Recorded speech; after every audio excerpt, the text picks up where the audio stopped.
So we have a paragraph. I don't know how to pronounce her name, but I'm assuming that it's Artemisa. Not sure. I don't know her. Okay. So you put where she was born, when she was born, when she died, a little bit about her life, and Wait, do I get my Google Docs ready or my Google Slides? Slides. Okay. So what I don't know is who she is as, why is she famous? So who she is, why are we talking about her these years later? So, Were her paintings famous or something? well, so you have to tell the reader that.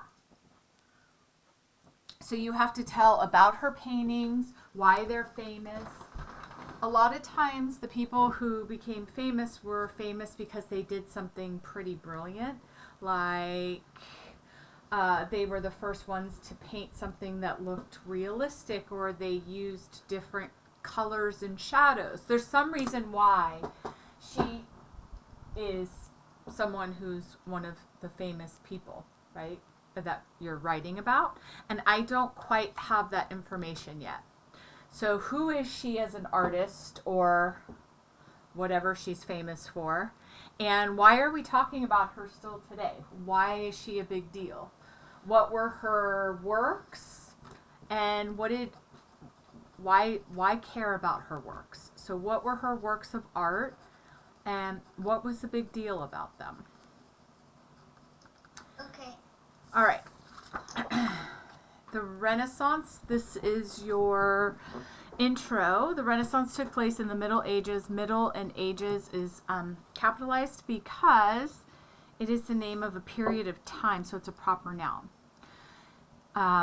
From the 14th century to the 17th century in European countries, Renaissance is French for rebirth. It is called this because at the time people were interested in learning about ancient times such as Greece and Rome. I don't think that's the only reason, so I think you need a little... There was a huge explosion of thinking during that time. And there's a real specific reason why the Renaissance was exactly when it was. Something happened before it. And so you need to kind of investigate that a little bit more. So I need a little bit more information about why the Renaissance is one of the most important times in history, especially for artists and sculptors and inventors and creators. There's a specific reason. And then I would like you to now write a paragraph about your people. So you could say something about art, like art became something that people focused on during this time. There were 3 famous artists, and then you're going to name them, and then you're going to write a sentence or 2 about Leonardo da Vinci. You're going to write a sentence or 2, probably 2, about Michelangelo, and then about Artemisa. I don't know her name, I'm sorry. Wait, but I wrote a whole... This is your introduction, though, honey. So in your introduction, you have to introduce what it is. This is your body paragraph that is going to... We always introduce our people or our subtopics. So if we did a 4-square, it would be the Renaissance. And then it would be artist. Artists became famous because of a certain reason, and that's going to be covered here with the more. And then you're going to write a sentence about each of your people. So if we were doing a 4-square, this would be the title. This would be artist, where's your cursor? Leonardo, and then you would write details about Leonardo da Vinci. Then you would write your next person, your artist, Michelangelo, and then you would write your subtopics, and then you would write about Artemisa, and then you'd write your subtopics. So when you're writing your introduction, you write a sentence or 5 sentences about introducing your idea. Then you write a sentence about your first artist. Then you write a sentence or 2 about your second artist, your third artist. and then you write a conclusion sentence like, these artists are so famous that we're still talking about them today, this many years, 6 centuries later. Okay. Okay, and then it seems like Michelangelo, we need to find out why he was famous. What's the big deal about him? Why do I care about Michelangelo? What did he do so great that we need to make a slide about him? Does that make sense? Yeah. Okay, so that is how you finish this off. And again, remember I told you that people might not tell you to do a 4-square, but always, if you don't do a 4-square, at least do a quick outline, or else you're just not going to get that many details. So you're going to write the Renaissance, then you're going to write Leonardo da Vinci and all the subtopics, then Michelangelo, and then all the subtopics, and then Artemisia, all the subtopics, and then that's going to give you good chunky information. And in this, because you're talking about the reason why we're writing about them, you need to talk about why their art is famous, you need to name their works, you need to, what was so great about them? Why do we care? Does that make sense? Yeah. Okay.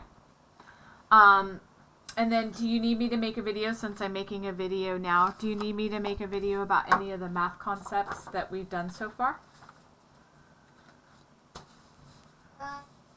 No. Okay. I am going to do a video on our next concept. So in your table of contents, you're going to make a page, and it's going to be the metric system. Okay. And then you're going to write... The King Henry doesn't drink chocolate milk or whatever. Exactly. King Henry doesn't usually drink chocolate milk. So we have kilo, Am I hecto, supposed to be seeing your screen? deca, usually drink. I don't know if you can't see it. I'm just going to make this quick video and then you can watch it. Yeah, you are supposed to be seeing it. Oh, I can't see your screen. Or like you're sharing your screen. Okay, so this is Senta. There's nothing I can do about it right this second, honey, because I have to finish the video. So just hold tight for 1 second. So it's King Henry doesn't usually drink chocolate milk. And it stands for kilo, hecto, deca, unit, deci, centi, milli. If you're doing a measurement that is going from bigger, like a kilo, to this way, a hecto or a deca or a unit or a deci or a centi or a milla, then we know that we're going this way, right? We're making jumps this way. So if I had 5 kilograms and I wanted to find out how many grams that was, I'm moving this way. So what I'm going to do is put a 5 right here, and I am going to put an imaginary decimal that's after all of my numbers. And then I'm going to count how many, can you mute yourself, honey? Okay. I'm going to count how many units it takes to get from kilo to unit. So it's 1, 2, 3. So I'm going to move my decimal 1, 2, 3. And then my decimal is now at the end of the number. So 5 kilograms equals 5,000 grams. So what we do first is find out, are we going this way or are we going this way? If we're going this way, it's always going to get bigger because we're moving and we have to fill in with zeros. And so we count how many we move. So for this one, we moved 1, 2, 3. So we move 1, 2, 3. And if we went to milla, we would go 1, 2, 3, 4, 5, 6. So we would write our 5 with an imaginary decimal right here. And we would go 1, 2, 3, 4, 5, 6. And then we'd fill in with zeros. So 5 kilograms equals 5 million milligrams. If we are going this way, that means that our decimal, say we had 5 millimeters, how many kilometers do we have? We're moving this way, and how many are we moving? We're moving 1, 2, 3, 4, 5, 6. So we're going to put our imaginary decimal in, and we're going to do 1, 2, 3, 4, 5, 6, and then we're going to fill it in. So when we're converting this way, our units get smaller, and when we're converting this way, our number is going to get big, right? Because we're going from a huge unit, like a mile, to a little teeny, this is like a millimeter. So obviously, if you're going that way, your number's going to get way bigger. If you're going from a millimeter like this, and you want to find out how many kilograms it is, it's going to be a very small unit. And if a kilogram is a lot, it's like 2 pounds, then obviously it's going to be 0.00005 because it's going to be a super small unit, because a kilogram is a large unit like a pound, and a milligram is like what you would measure like a little teaspoon of salt, or even probably smaller than that. So that is the metric system. We talked about it before. Hopefully this is all very much review, and you're like, oh yeah, I kind of remember that. Like I said before, for metric system and for our American conversion system, like gallons and pints, we don't have to know this like extremely well. We can always look at our notes and go, oh yeah, let me take a little refresh. Let me refresh my memory here. So you don't have to worry about memorizing this. You just can't think of it as foreign when you have to do something like this. Okay, you can unmute yourself, honey. Does that make sense? Do you have any questions about that? Oh, the wind is blowing my paper. I couldn't really see your screen being shared, so. Yeah, but you remember when we just did the metric system like 2 weeks ago or 2 weeks before break? You have that paper. So